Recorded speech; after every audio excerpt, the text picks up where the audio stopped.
है गीता। जो भटके हैं गलती से इस जिंदगी में, उन्हें शांति की राह दिखाती है गीता। जब तक खड़ा हिमालय हंसता, बहती है गंगा की धारा, अमर रहेगा युग युगांतक है गीते उपदेश तुम्हारा। इसी वाक्य के बाद सभी सामान्य जनों को मेरा प्रणाम। आज का मेरा विषय है कि भगवद गीता से मैंने क्या सीखा, उसकी सीख, उसका अनुभव और कुछ अनुभूतियां आपके साथ साझा करना चाहूंगी। मुझे आशा ही नहीं, पूर्ण विश्वास है कि आप ध्यान से सुनेंगे।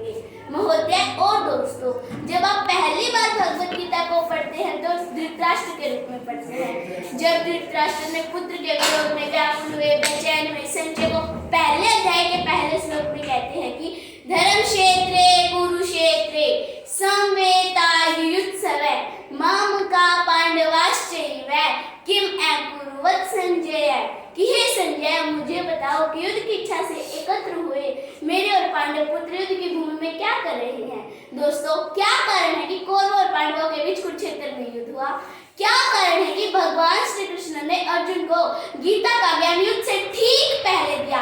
कारण यह है कि जब मोह, माया, धन, दौलत, लालच के जाल में फंसकर इंसान अपने धर्म के मार्ग से भटक जाता है और अधर्म के मार्ग को चुनकर अपना सर्वनाश कर लेता है, तो मनुष्य को इस सर्वनाश से बचाने के लिए लॉर्ड कृष्णा, त्रिलोकीनाथ अर्थात स्वयं भगवान श्री कृष्ण ने 5000 साल पहले भगवद गीता का एक दिव्य ज्ञान दिया। जब अर्जुन अपने सगे संबंधियों को सामने देखकर घबरा जाते हैं और फिर भगवान श्री कृष्ण से कहते हैं कि अपने सगे संबंधियों को सामने देखकर ये सब मेरे अपने ही तो हैं, मेरे हाथ से मेरा गांडीव गिर रहा है, मेरा मुख सूखा जा रहा है, अब मैं खड़ा नहीं हो सकता, केशव खड़ा नहीं हो सकता। इसी स्थिति के कारण मैं अपना डिसीजन, अपना निर्णय लेने से मना कर देता और फिर भगवान श्री कृष्ण से कहते हैं कि अथकेत परिप्तो एवं पापम चरति पुरुष है अनिच्छनपि वार्षणियो बलादि नियोजित है। कि हे श्री कृष्ण, ये कौन मुझे पाप कर्म में लगा रहा है? मेरी तो कोई पाप करने की इच्छा भी नहीं है, कोई बलपूर्वक मुझे इस कार्य में लगा रहा है केशव, और मैं अपने मार्ग से भटकता जा रहा हूँ। दोस्तों, पहले पूरे अध्याय में तो अर्जुन बोलते रहे, परंतु जैसे ही पहला अध्याय समाप्त हुआ, श्री कृष्ण ने बोलना शुरू कर दिया। यह क्रांतिकारी श्लोक जिसे सुनने से आज भी बुद्धि चकरा जाती है। क्या कहते हैं श्री कृष्ण? क्लैप्यमासमहगम पार्थ है नैतत्वै उपपद्यते शूद्रम हते दौर्बल्यम ततो उत्तिष्ठ परंतप है। कि हे अर्जुन, तुम हृदय की दुर्बलता दिखा रहे हो, ये तुम्हें शोभा नहीं देता। इस कुंती पुत्र अर्जुन को, इस द्रोण शिष्य अर्जुन को शोभा नहीं देता। इसे त्याग कर खड़े हो जाओ, अपने धर्म के लिए, अपने हक के लिए और अपने राज्य के लिए खड़े हो जाओ अर्जुन, खड़े हो जाओ। दोस्तों महोदय, जब आप दूसरी बार भगवद गीता को पढ़ते हैं तो आपको पता चलता है कि असली ज्ञान क्या होता है। दोस्तों, मन तो सभी के पास होता है, किंतु मनोबल हमें भगवद गीता से ही मिलता है।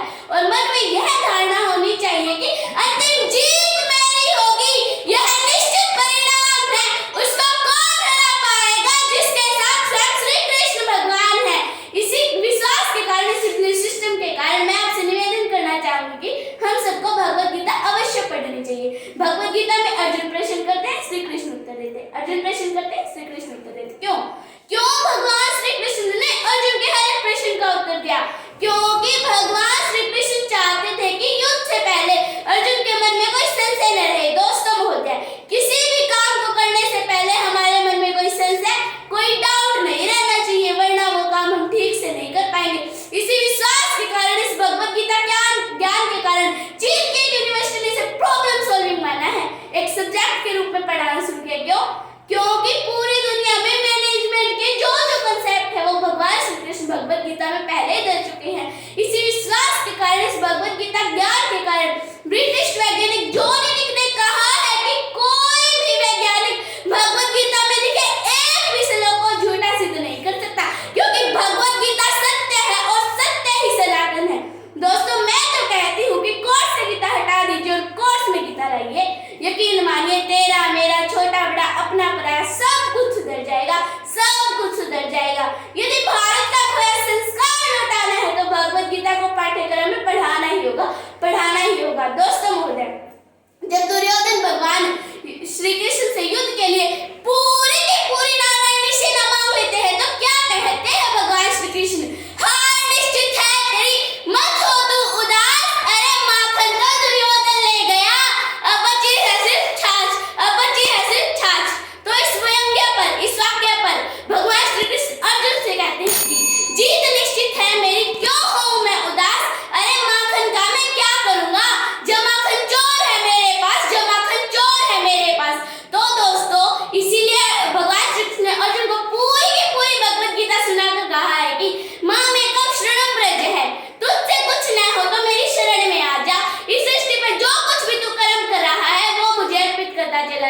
और तुझे मेरा पूर्ण संशय रहित ज्ञान प्राप्त हो जाएगा।